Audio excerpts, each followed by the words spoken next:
And on to the local elections held in South Korea on Wednesday. It was a landslide victory for the ruling Democratic Party of Korea. Voter turnout was the second highest ever for a local election, coming in above 60% for the first time in more than 20 years. Kim Min-ji reports. This year's local elections were a massive win for the ruling Democratic Party of Korea and an unmitigated disaster for the main opposition Liberty Korea Party. Out of 17 posts for mayor and governor, the ruling party claimed victory in 14. What's especially significant about these positions is that they are seen as a springboard to key national leadership positions in the future. The party dominated the heavily populated areas of Seoul and its neighboring Gyeonggi-do Province. Likewise, they took seats in the central districts, including Daejeon, on top of the usual liberal strongholds such as Gyeonggi-do Province. And even in conservative strongholds, with the exception of two regions, Ulsan, Busan, and Gyeongsangnam-do Province were taken by the ruling party. On Jeju Island, an independent candidate was elected. With that, the ruling party has been given an important boost, having added 5 governor and mayoral seats to the 9 it already had.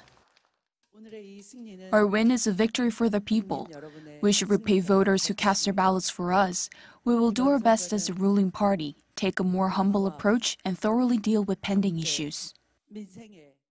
Pundits have pointed to the positive developments in regards to North Korea, saying the uptick in South-North relations and President Moon Jae-in's high approval ratings were favorable factors for the ruling party in this year's local elections.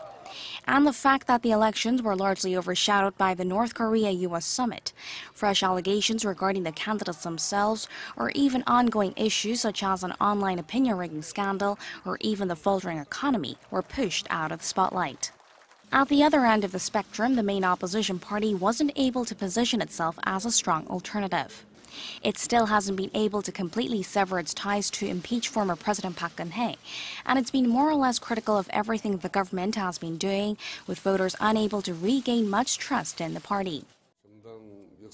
It's the first time we've experienced such a devastating loss. We humbly accept the results. There's no doubt the results will give the ruling party a massive boost in that it will be easier to get President Moon Jae-in's policy agendas rolling, but some experts also say it's important to keep a balance between the progressive and conservative blocs in order to keep the ruling party in check. They also point out that the results don't necessarily mean that the people are happy with everything the ruling party is doing. Moon Jae-in administration just took the administration just for 1 year. It's too soon to make any evaluation or judgment.